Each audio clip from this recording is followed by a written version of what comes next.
सो दोस्तों पूरी ईमानदारी के साथ एक चीज़ कमेंट बॉक्स में मुझे लिख के बता देना कि अभी तक आपका कितना परसेंट सिलेबस कंप्लीट हुआ है, या तो फिजिक्स, केमिस्ट्री, मैथ या बायो, जो भी ईमानदारी के साथ हो, 0%, 10%, 20%, 30%, 50%, जो भी हुआ होगा, प्लीज़ कमेंट बॉक्स में एक बार लिख के मुझे ज़रूर बताना, जिससे मुझे पता चले कि भाई अभी भी मुझे कितना मेहनत आप लोगों के लिए करना है पूरी ईमानदारी के साथ। हाँ, एंड इस वीडियो पे टारगेट लाइक मैं रखता हूँ अराउंड 1000, जिससे मुझे थोड़ा मोटिवेशन मिलेगा कि मेरे बच्चों का रिएक्शन मेरे लिए बहुत ज़्यादा मुझे मिल रहा है, क्योंकि आपका रिएक्शन बहुत मैटर करता है दोस्तों। देखो दोस्तों, इस वीडियो के अंदर जो बातें मैं बताने वाला हूँ, मुझे पता है कि आप में से कुछ ही बच्चे इस बातों को सुनेंगे और आधे लोग हो सकते हैं यहाँ से सुने और यहाँ से निकाल दे। बट मेरा मानना यह है कि अगर आप में से 1% बच्चे भी मेरी बात को फॉलो कर लेंगे तो मेरा काम हो जाएगा। देखो दोस्तों, अगस्त मंथ खत्म होने जा रहा है। अब आपके पास बचा सितंबर, अक्टूबर, नवंबर और दिसंबर को तो मैं काउंट ही नहीं करूँगा, तो कुल मिला के 3 मंथ बचे हैं। अगर मैं एक एवरेज भी काउंट करूँ, बस 15, 15, 15, अगर आपका 3 है तो 45 ले लो, 4 है तो 60 ले लो। अब 60 है और आपके पास अभी 3 मंथ बचे हैं, मतलब अगर मैं 1-2 दिन को हटा दूं तो 19 डेज, 90 डेज और 90 डेज में से 60 चैप्टर आपको खत्म करना है, अगर आपको चारों के चारों हैं तो। कुल मिला के आप सोच सकते हो आपके पास टाइम कितना ही बचा, और बीच में बहुत सारे फेस्टिवल आने वाले हैं और सिंपल सी बात है कि वो हम सेलिब्रेट करने वाले ही हैं। तो हमारे पास टाइम कितना बचा हुआ है, ये सभी चीज़ें हमारे दिमाग के अंदर होनी चाहिए। एंड दोस्तों, मोस्ट इंपॉर्टेंट जो मंथ होता है 12th स्टैंडर्ड वाले बच्चों के लिए, वो होता है सितंबर, अक्टूबर एंड नवंबर, ये 3 मंथ। और उसमें भी मोस्ट इंपॉर्टेंट मंथ अगर मैं बोलूं तो भाई सितंबर, अक्टूबर में तो बहुत सारे बच्चों का प्रीलिम एग्जाम्स होता है, नवंबर, तो सितंबर और नवंबर ये 2 मंथ बहुत ज़्यादा इंपॉर्टेंट होता है। प्रीलिम एग्जाम बोल रहा हूँ कि सेमेस्टर एग्जाम, बहुत सारे कॉलेजेस के अंदर जो सेमेस्टर एग्जाम इस बार होंगे वो अक्टूबर मंथ में होंगे, तो आपके पास सितंबर और नवंबर, तो कुल मिला के देखा जाए अब बीच का 1 मंथ भी चला गया, तो ओनली 60 डेज बचा हुआ है। अगर आपका पीसीएम भी है तो 60 चैप्टर आपके हाथ में है, तो सोचो आप कैसे करोगे। अगर अभी भी आप सोए हुए हो, आपकी आंखें नहीं खुल रही है, तो भाई तब पछताए का होता है जब चिड़िया चुग गई खेत। तो बाद में रोने से अच्छा, भागने से अच्छा। तो देखो दोस्तों, ये 10th स्टैंडर्ड नहीं है कि 10th स्टैंडर्ड के अंदर आप लास्ट में यहाँ वहाँ से करके ये थोड़ी बहुत चीज़ें करके आप पास हो जाओगे, निकल जाओगे।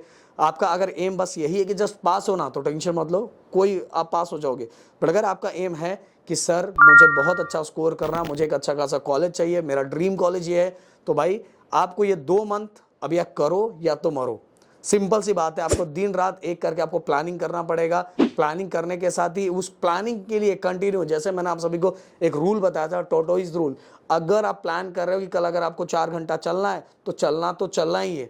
ओके, अगर आप 2 घंटा चलने का प्लान कर रहे हो तो 2 घंटा चलना ही। ऐसा नहीं कि 3 हफ्ते में 3 दिन आप पढ़ रहे हो और चौथे 5वें दिन नहीं पढ़ रहे हो, आपका मन हट गया या कुछ हो गया, ऐसा करोगे तो कुछ होने वाला नहीं है। तो मोस्ट इंपॉर्टेंट मंथ आप लोगों के लिए है सितंबर, और मैंने बताया सितंबर और नवंबर। अक्टूबर का तो हाल मैंने बता दिया कि अक्टूबर के अंदर आप कितना भी कुछ भी करोगे तो भी आपके स्कूलों के अंदर जो एग्जाम चलेंगे उसी के चक्कर में पड़े रहोगे, और उसको वो जो सिलेबस आप कंप्लीट करोगे ना, वो ऐसा भाग के टीचर ने 2-4 इंपॉर्टेंट दे दिया, यहाँ से पता चल गया, वहाँ से पता चल गया, और उस चक्कर में वो चैप्टर आप अच्छे से नहीं करोगे, तो वहाँ जो आपने किया हुआ है वो ना करने के बराबर ही है। आपको बोर्ड एग्जाम की तैयारी करनी है। बोर्ड एग्जाम की तैयारी करना मतलब दोस्तों, आपको सभी कुछ चीज़ें बहुत अच्छी तरीके से आना चाहिए।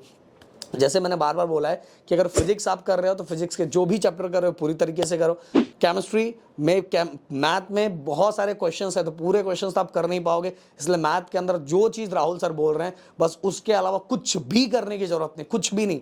मगर अगर आपसे नहीं हो रहा तो प्लीज़ रिक्वेस्ट है, रैंकर बैच सब नहीं ज्वाइन कर पा रहे हो तो भाई मैथ का एटलीस्ट राहुल सर का बैच ज्वाइन कर लो।